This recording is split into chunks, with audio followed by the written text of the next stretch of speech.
एक ज्ञापन दिया हम लोगों ने।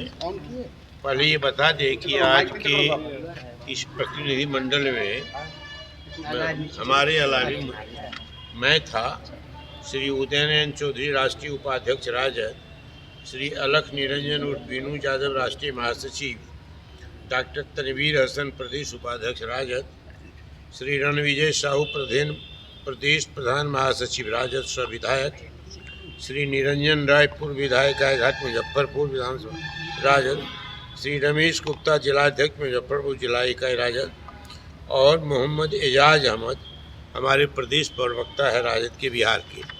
इतने लोग हम लोग डेलीगेशन में थे।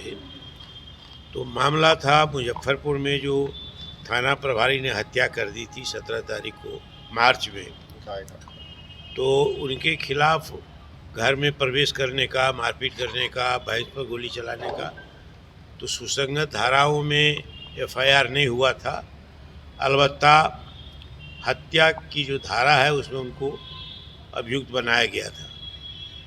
तो आज जब उनका ध्यान आकृष्ट किया कि पुलिस लाइन में आपने उनको रखा जो एक्यूज्ड है, और आप स्वयं कहते हैं कि उनके खिलाफ में मर्डर केस का जो सेक्शन होना चाहिए वो लगाया गया है, तो गिरफ्तारी क्यों नहीं होती है। तो कहा कि मामला को हम लोग सब कुछ फोरेंसिक जांच वगैरह भी कराएंगे, गोली का और चीज़ का, और देख रहे हैं। फिर उसका ध्यान आके हम लोगों ने किया उनका कि कलेक्टर ने मैजिस्ट्रियल जांच के लिए आदेश किया था और एक अफसर को दंडाधिकारी बनाकर कहा था पूरे प्रकरण की जांच कीजिए। तो वो भी प्रतिवेदन आ गया होगा आपको, आप उसको भी देखिए क्या मामला है। जो राष्ट्रीय जनता दल के राष्ट्रीय कार्यकारी अध्यक्ष है और विधानसभा में प्रतिपक्ष के नेता हैं माननीय तेजस्वी प्रसाद यादव जी ने आपको पत्र लिखा है इस मामले में, और 25 तारीख को उन्होंने दौरा किया था प्रदेश अध्यक्ष के हैसियत से, मैं भी उनके साथ था। यहाँ निरंजन राय है XMLA, वो भी थे। तो उन्होंने चिट्ठी लिखी, तो कोई आपने इसको रिस्पॉन्ड नहीं किया। क्या कार्रवाई हुई, नहीं कार्रवाई हुई अभी तक। और पुलिस लाइन में उनको रखा है, एक तरह से प्रोटेक्शन दे रहा है प्रशासन। तो ये सारी बातें उनके सामने में रखी गई है कि जो हत्यारा है, जो दोषी है, अभियुक्त है, और जिन्होंने खुलेआम गोली, तो पीड़ित परिवार को अभी तक न्याय नहीं मिला है।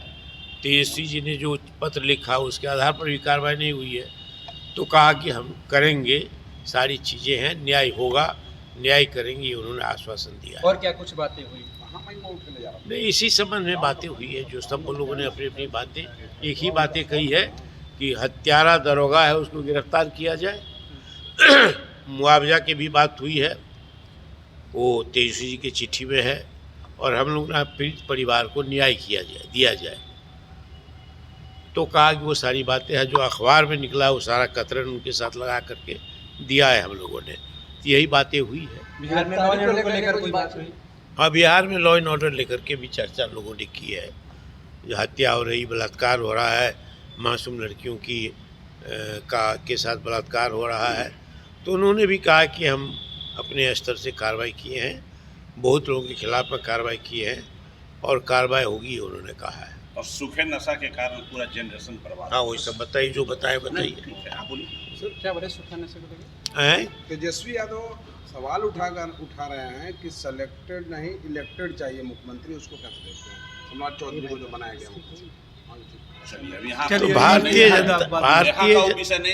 भारतीय जनता पार्टी ने वही परंपरा अडॉप्ट किया है जो भारतीय जनता पार्टी कंडेम करते थे कांग्रेस पार्टी को, दूसरे को, कि यहाँ सिलेक्शन से प्राइम मिनिस्टर चीफ मिनिस्टर होते हैं। एक बार ये भी कहा गया था कि सारी बदलने में जितना समय नहीं लगता है, उससे कम समय में इंदिरा गांधी मुख्यमंत्री को बदल देती है। तो ये परंपरा बीजेपी में, एनडीए में चालू है, और नीतीश कुमार जी को धक्का मार करके भारतीय जनता पार्टी ने निकाला है। तो अब नीतीश कुमार उनके बीच में एक मामला है। तो यहाँ तो सिलेक्शन ठीक है, सिलेक्शन है, इलेक्शन नहीं है। ऊपर से कोई चर्चा है? सूखा नक्शा के मामले में हमारे डेलीगेशन में जितने लोग थे सभी लोगों ने चर्चा की है कि सूखा नशा तो उसको स्वीकार किया है, इस पर कार्रवाई करने का वादा किया उन्होंने।